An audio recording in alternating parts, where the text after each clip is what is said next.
कटक तिगिरिया रे बन्या जल छाड़ी जाइछि किंतु चाषी को दुर्दशा बढ़ी जाइछि। तिगिरिया ब्लॉक रो शह शह चाषी बहु कष्टरे करिथिबा धान और परिबा फसल उजुड़ी जाइछि। करज करी विभिन्न फसल करथिबा चाषी एबे चिंतारे। ए संपर्क अधिक सूचना दैछन्ते हम प्रतिनिधि विरूपाक्ष प्रधान।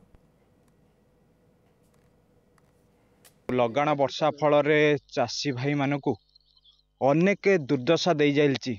हेक्टर हेक्टर चाष जमी वर्तमान जलमग्न हो किछि चाष जमी वर्तमान जल छाड़बार लगी। कैमरा पर्सन अनुरोध करी दृश्य देखेबे। ये हेउची खंडहता जेहेतु तिगिरिया ब्लॉक रो खंडहता जो अंचल अच्छी ता पाखापाखि तिगिरिया ब्लॉक रो किछि चाष जमीर दृश्य। गतकाली जो पानी माड़ी थिला संपूर्ण भावरे धान फसल बुड़ी रही एवं जहाँकि तांकर फसल नष्ट हो जावा नहीं चाषी भाई माने मध्य गोटे चिंतार अछंती। आज्ञा देखु आम 5 एकर जमी करूँ ये सब वर्षा होगी बन्या जल पशिकी धान आमर सब जाक नष्ट हो जाइए। धान भी सढ़ी जाइए। आज तथापि आहरी बुड़ी सब बिल जोड़ा रही बर्तमान गोटे गोटे जमी ऊपर ढीपमाल से टिके टिके देखा जाऊँगी। आम ये जो ठिया होइचु आ ना भितर जो को देखिए सियाड़े सबूरा बुड़ीकी हिंते रही हेतर किसी फसल ना सब धान फसल नष्ट हो जाइए।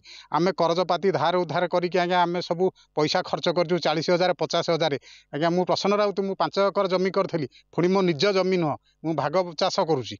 आपण जहाँ जदि गवर्नमेंट तरफ किसी साहाय्य मिलता आम उपकृत हूँ। धान भी टोटाली पचिगला कहीं नगद रुआ धान को सब छोट तलिकी सब चारा को सब नष्ट कर सारा से आम केमी भरण पोषण हबू जब गवर्नमेंट आमको किसी सहायता करता ताले आम कि चिरपकृत लाभ करूँ।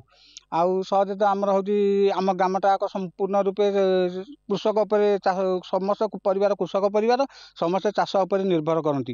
एवं देखा गले फसल जहाँ तो नष्ट कला धान कियारी गुड़ा नहीं गला से आम वर्ष सारा केमी बंचबू। चाष जमी संपूर्ण भाव में नष्ट हो आशा आशंका प्रकट कर प्रशासन को निवेदन कर खूब शीघ्र तांको किछि सहायता जोगाई देवाई। खंडहतारू विरूपाक्ष प्रधान, न्यूज़ 7।